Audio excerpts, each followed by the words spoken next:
Clara Barton. Okay, you've heard the name, right? You definitely know the Red Cross. But do you really know the story of the woman who basically tore up the rule book for her time to change how we care for each other?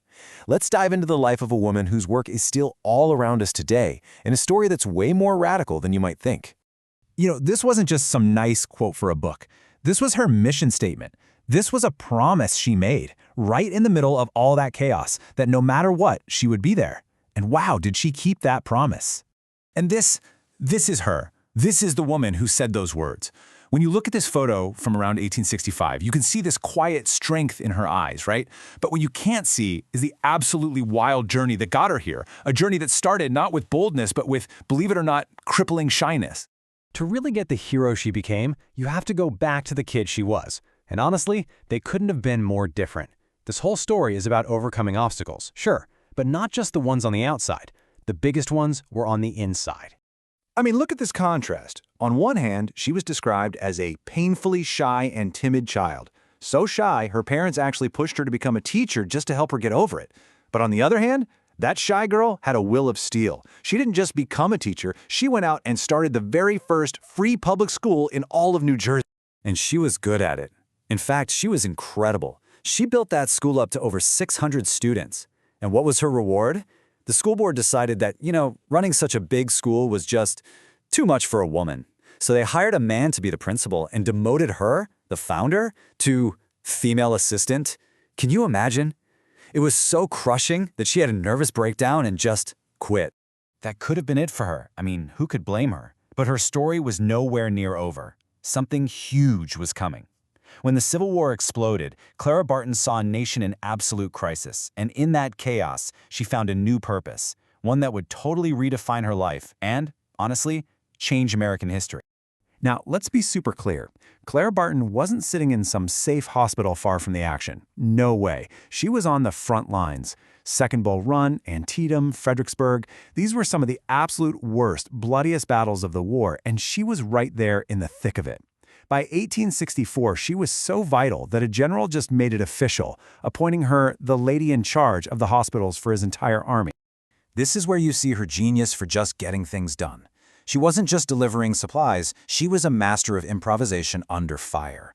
So at the Battle of Antietam, one of the deadliest days in American history, the surgeons ran out of bandages. What does Clara do? She uses corn husks. Whatever was available. She just refused to let a little thing like no supplies stop her from helping. Just take a second and really let that sink in. This is a real account. A bullet literally ripped through the sleeve of her dress, missed her by inches, and killed the wounded soldier she was caring for. That was her workplace. That was the level of danger she just accepted as part of the job. And that is how she got the famous nickname. It wasn't just because she was kind. It was because she had this uncanny ability to show up, almost like magic, right when things were at their absolute worst. One surgeon said he was in the middle of the night, out of everything, and she just appeared with a wagon full of supplies. To those soldiers, she was quite literally an angel. So the war ends. You'd think her work would be done. Nope, not even close, because the fighting might have stopped. But for hundreds of thousands of families, the battle of not knowing, the grief, that was just beginning. And once again, Clara Barton saw a problem nobody else was even trying to solve.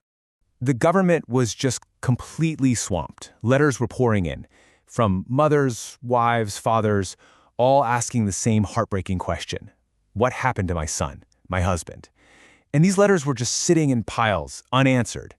Clara saw this huge, silent wave of suffering, went to President Lincoln, and basically said, "Let me handle this." And he did. So she set up what she called the Office of Missing Soldiers. And look at this number. With just a tiny team, she personally wrote back to over 41,000 families. And they weren't just letters saying, "Sorry, we don't know." No, this was detective work. Through sheer, painstaking effort, her office managed to find and identify more than 22,000 missing soldiers. Think of the closure that brought to all those families. Maybe her most incredible task was at Andersonville, the horrific Confederate prison camp.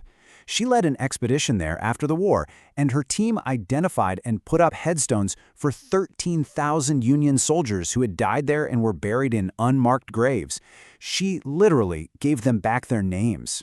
So all of this, everything she learned on the battlefield, in the hospitals, searching for the lost, it was all building towards her greatest achievement. It was time to take all that experience and create something that would outlive her, something permanent. Okay, so here's how it happened. She's in Europe, and she learns about the International Red Cross. She thinks, this is brilliant. America needs this.